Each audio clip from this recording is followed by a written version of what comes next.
大家好，歡迎收睇維州筍盤王，我係 Leo。嗱，大家望一望我後邊呢個呢，就係大亞灣嘅吳業廣場啦。今日嚟呢度呢，影翻一套筍盤俾大家，真複式樓嚟嘅。房產證面積咧係82個平方，咁佢上面積咧去到130幾個平方嘅，非常之正。咁俾大家望一望呢度嘅配套先啦。嗱，咁我身後咧有 KFC 啦呢啲啦，同埋呢啲飲食啦呢啲非常之多嘅。咁呢個位置咧就係吳業廣場嘅停車場嘅入口嘅啦，係啦。呢一圈咧係吳業廣場嘅即係商業嚟嘅，佢係佢樓上咧係住宅啦，樓下咧係商業嚟嘅。咁除咗我哋呢個吳業廣場嘅商場之外咧，咁對面咧呢啲都係一排過去咧，全部都係商鋪咧，都係開齊噶啦。咩都有嘅，咁就嗰啲打台球嘅啦，同埋會所啦，仲有即係右手邊嗰邊呢一排嗰排咧，全部都係嗰啲宵夜大排檔嚟嘅，係啦，因為對面咧係一個住宅啦、維灣花園啦，同埋親水灣啦都喺呢度，所以話咧佢樓下低啲商鋪咧非常之旺嘅，全部都開齊噶啦。咁我哋咧直接行過呢邊俾大家望一望，咁有橫店嘅影院啦，仲有海底撈嘅火鍋啦，呢個吳業廣場入邊都係有好多開咗噶啦。咁呢度咧又有陝西嘅食麵嘅麵館啦，咁呢邊就係 KFC 啦，非常多嘅。呢度咧係佢即係內鋪嚟嘅，入邊嘅內鋪啦，出邊係外鋪啦，即係街鋪啦。呢啲即係小食啦，同埋呢個冷飲啦，都係 OK 嘅，非常之多嘅。呢邊咧仲有街田麵包啦。咁呢一層咧就係1樓嚟噶啦。入邊咧都係基本上係買衫嘅多啲啦，同埋買嗰啲珠寶啦，同埋嗰啲飲茶嘅非常多啦。六福珠寶啦，金六福啦，中國黃金啊呢啲啦，同埋周大福啦。呢個商場咧其實咧比萬達仲要大嘅呢個商場。呢度可以直接上去2樓嘅。咁我哋呢個路口咧行出去咧，對面咧就係公園上城嘅啦，非常之近嘅，就係呢個路口。咁我哋呢邊咧可以見到啦，有茶禮，即係飲咖啡嘅啦，仲有中國甜品啦，大家望望呢啲中國甜品同埋拉環嘅咖啡啦。咁呢邊咧就係吳業廣場嘅呢邊正門口呢邊啦。正門口呢邊即係出面呢條街鋪咧，基本上都係飲咖啡嘅，飲冷飲嘅呢啲多啲啦。仲有一個比亞迪賣車嘅，仲有一個古明咁我哋呢度咧燦邦新天地咧入邊咧即係好4樓上面4樓3樓咧好多飲食嘅，有啲咩即係咩個湘菜館啦，同埋四川嘅火鍋啦都係 OK 嘅，同埋天虹超市啦，仲有一個歡唱 KTV 啊呢啲啦，都係開齊㗎啦。基本上即係喺入面咧，你想購物啦或者係飲食啦，基本都係齊嘅。咁呢個吳業廣場咧，佢樓下低咧有個公交巴士站啦。呢個巴士站咧，佢係可以直達沙田利口嘅，同埋咧有去深圳嘅愛心巴士啦，同埋西湖出行啦，都係可以到蓮塘口岸嘅，非常之方便嘅。咁呢條路咧轉上去咧，左轉咧就係嗰個桂花路啦。桂花路一出去就係源河路嚟嘅。呢條路咧就係去高鐵站嘅。咁我哋呢個位置咧，如果去高鐵站嘅話，都係10分鐘就可以到噶啦，非常之方便嘅。即係中間咧就2個紅綠燈嘅啫。中間星河嗰度有2個紅綠燈，加埋咧4個紅綠燈，係啦，4個紅綠燈就可以到高鐵站噶啦，非常之方便嘅。所以話咧，即係如果星河即係睇咗星河嘅咧，基本上都會嚟呢度睇下呢度，因為星河單堤咧到呢度咧非常之近嘅。咁呢度商業咧會旺好多啦，配套齊好多啦。因為呢個吳業廣場咧，即係中心區裏邊咧，即係住喺中心區區域咧，因為往東邊行咧就係中心區區域啦。咁呢度嘅即係集中嗰啲啦，非常之多都係過嚟呢度消費嘅，或者係去前面少少嘅萬達廣場，前面2公里就係萬達廣場噶啦，即係都係2、3個紅綠燈嘅啫，非常之近嘅。呢度咧 OK 嘅，咁我哋呢套單位咧都係非常之靚嘅。我哋依家事不宜遲啦，我哋先上去望望呢套單位先，我哋等陣見。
哇！呢套真複式嚟㗎，係啦。咁你望下呢個樓底高咧，有差唔多2.9米嘅呢個樓底高啊，佢都係全部做咗中央空調嘅，係啦。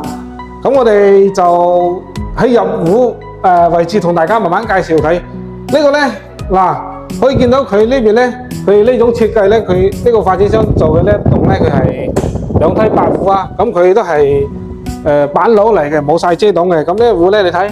前面都係冇遮擋嘅，都係望翻佢前面嗰個一期嘅，係啦。咁呢度咧一開門咧，佢就係南北對流風好猛嘅。咁佢呢個門咧，佢就整咗一個呢啲門中門呢啲啦，可以通風啦，係啦。哎呦，你睇呢風幾猛，係啦。咁入門入嚟咧，呢邊咧佢就整咗一個鞋櫃啦。咁呢個鞋櫃咧，佢係定制嘅歐式嘅風格啦。3個門嘅，可以擺翻好多嗰啲鞋嘅。咁佢呢個廚房咧就係開放式嘅廚房啊。如果大家唔中意開放式廚房咧，其實咧即係呢個位咧就可以做翻一個嗰啲玻璃啊，即係玻璃咧將佢封咗，係啦，嗰啲透明嘅雙層嘅嗰啲玻璃啊，防暴嗰啲玻璃就可以整翻一個玻璃喺度，然之後咧推拉門啦，咁你出入咧就往呢邊推就 OK 嘅啦。咁呢個廚房咧嗱，佢呢個灶台咧，佢係一個集成灶嚟嘅。集成灶咧，佢即係包括呢啲烤箱啦，同埋嗰個有空乾啦，有咩都有噶啦。呢個烤箱下低即係集成嘅一體嘅一個集成灶，即係好一般咧都係嗰啲別墅啊，或者係大平層啦，嗰啲業主啦，中意整呢個集成灶啊，係啦。咁呢個業主咧都係幾識嘆嘅，係。咁呢邊有個洗手間，係啦。洗手間咧燈壞咗，咁我哋就望望呢個洗手間咧，佢有2個平方嘅。咁呢度咧佢都係做咗分離嘅，即係入邊係馬桶同埋淋浴區啦。咁呢度就係洗面台。呢個洗手間咧細咗啲。咁我哋望望呢個廳啦。佢係樓下咧，佢係廳同埋廚房，洗手間咧仲有1間房嘅。樓上咧3間房1個洗手間，即係話咧呢個係4房2個洗手間嘅。呢邊咧就係正南朝向啦。呢個開間咧有3.5米嘅開間，有3.5米嘅開間，佢都係冇封窗啦。咁我哋呢個景咧望出去咧，佢做咗吊頂嘅呢個廳。咁呢邊咧望出去咧，正就望過去咧就係碧桂園嘅公園上城噶啦。咁可以望到河景啦，呢個淡水河景啦，同埋呢條下低呢條咧就係龍海2路嚟嘅。咁如果去沙田地鐵口咧，咁呢度有個巴士站台嘅，係啦。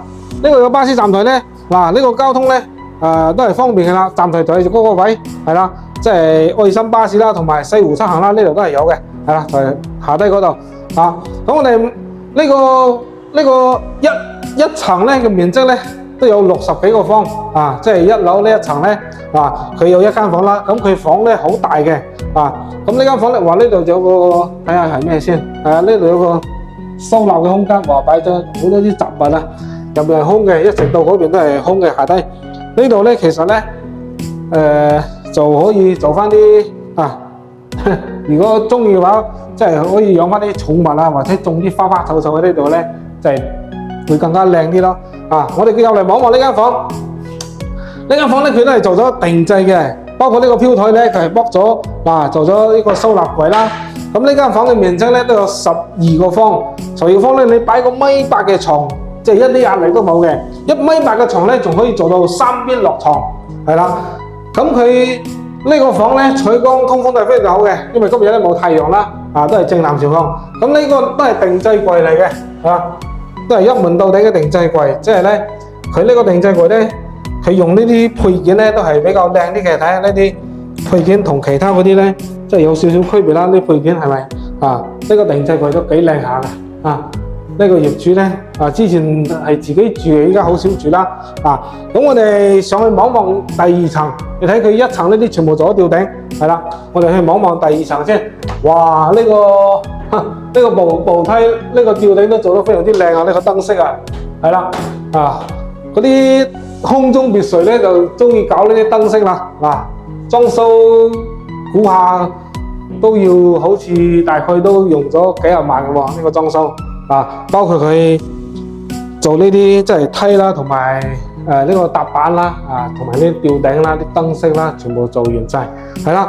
咁一上嚟咧，嗱呢邊就有一間房，我哋望望呢間房先。呢間房嘅面積都非常之大喎。呢間房嘅面積咧都有12、13個方，係啦。呢個飄台咧佢係打咗噶啦，就放咗一個書台，啊。呢邊望出去都係碧桂園公園長城嘅。咁呢間房咧都係嘅，好闊啦，啊2米、1.8米嘅隨便你擺啦，啊。咁呢個收納櫃咧，我睇下呢個係咩先。啊，呢個收納櫃咧佢有啊呢個頸，呢個頸咧可以拉出嚟嘅，拉出嚟之後咧擺過嚟，係啦，可以啊着衫咧可以照翻一下。啊，呢個收納櫃佢呢個裝飾品咧都 OK 冇啊。咁呢個收納櫃嘅門板咧，比頭先嗰個下低嗰一層嗰間房咧仲要靚啲喎。呢個光面啊，係啦。好，咁我哋再望望下一間房，係啦，因為呢上面咧有3間房嘅。嗱，話呢個我睇呢個應該係主人房啦。啊，先睇咗主人房先啦，係啦。過嚟就要睇主人房先。哇！呢個景正喎，呢個景非常之正喎。呢一層咧鳳凰層嚟嘅，係啦。啊，我哋呢個咧係26樓鳳凰層，咁佢頂樓咧喺上面28樓啦，係啦。呢個景超靚啊，超正啊！咁大嘅落地窗，哇！住喺呢度真係舒服，可以望翻去出面呢啲景觀。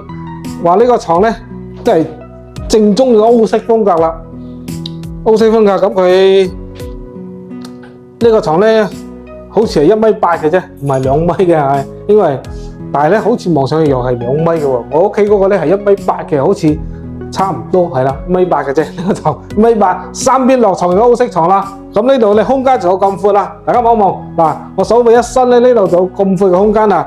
其實喺呢度咧擺翻一個嗰啲懶人梳化咧，啊坐喺呢度望下景觀，真係超正嘅。啊，同樣咧。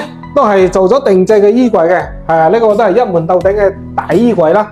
嗱，佢每一間房都係做咗定製衣櫃嘅，大家可以望一望，啊，都係非常之靚嘅啲質素，啊，好新嘅，全新嘅應該係裝修應該冇幾耐嘅。嗱，中央冷氣都係全屋做咗中央冷氣嘅。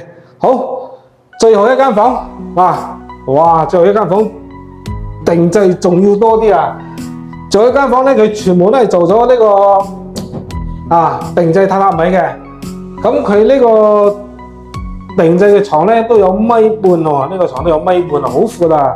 呢個係啦，包括呢啲呢上面呢啲收納櫃啦，呢啲書台啦，即係好似咧佢呢個即係冇乜住過嘅，呢電腦台嚟嘅，即係好新淨啊，係啦，呢啲收納櫃全部都係好新嘅。呢個房咧估價都係。俾細路仔住嘅呢間房係啦，有書台，有咁多嘅靚啲嘅擺書架咯，係有個洗手間係啦。3間房咧，佢呢度咧有個我估下之前業主咧應該有放嗰、放嗰啲掛飾嘅掛畫喺呢度嘅，因為兩個釘啦，到時自己中意嘅話都掛翻一幅上去。好呢個係我哋第二層嘅洗手間，係啦，呢個洗手間咧佢做咗三格聯啊，三格聯咧呢度係淋浴區，呢啲用材用料咧可以望到呢啲質素都係好高嘅，呢個花灑呢啲咁呢個係馬桶位。係啦，咁馬桶位呢啲仲有一個隔聯嘅，睇到未？所以話咧呢個係三格聯，呢種三格聯咧係最乾淨最好嘅啦，即係可以呢邊水又唔會出嚟啦。咁呢度馬桶位啦，咁我哋同大家一即係總結一下呢套房係啦。咁我哋呢套房咧二樓咧有3間房同埋一個洗手間，一樓咧係有一間房一個洗手間。其實咧呢種戶型咧複式真複式喎，呢種係算係真複式嚟嘅。咁佢1、2層高咧都係接近有2.9米嘅層高嚟㗎啦。因為佢做咗吊頂，大家睇到未？全部係做咗吊頂嘅，所以話咧層高咧都係非常之標準嘅真複式嚟嘅。但係咧呢種房咧靚係非常之靚啦，即係個人覺得咧，即係主和咧佢嗰個洗手間咧，如果有3個洗手間就非常之正啦。咁冇套間啦，因為可能咧有啲中意套間多啲啦。呢種房咧佢就係2個洗手間都其實都係 OK 嘅啦，睇大家咯。咁呢個房咧同大家講下，佢房產證嘅面積咧係82個平方嘅，82個平方咧，咁佢可以大家望到啦，上下2層加埋咧面積咧。實用率即係佢實際可以用到嘅面積咧，有130幾個方嘅，係啦，130幾個方，係啦。咁佢總價咧，同大家講下，佢報價咧係96萬嘅，96萬咧，咁依家咧我哋同業主已經劈過價㗎啦，93萬就可以交易㗎啦，93萬咧你就可以攞低呢一套精裝修啦，係啊，算係精裝修㗎啦，呢種全部吊頂做得咁靚。咁我同大家計下呢個單價先，係啦，93萬加埋實用面積我哋係計實用面積啦，93而100，我算係100，我算佢130啦，係啦，130嘅話單價咧計落嚟咧7100蚊，7100蚊就可以即係單價7100蚊就可以攞低呢度精裝修大細房2個洗手間，非常之正，係啦。咁如果大家中意呢個燦邦新天地下低營業廣場樓上蓋嘅房，可以通過上方2維碼揾到我呢度，到時帶大家過嚟實地考察一下望望呢啲靚房，係啦。咁今日呢就做到呢度，下集再見，拜拜。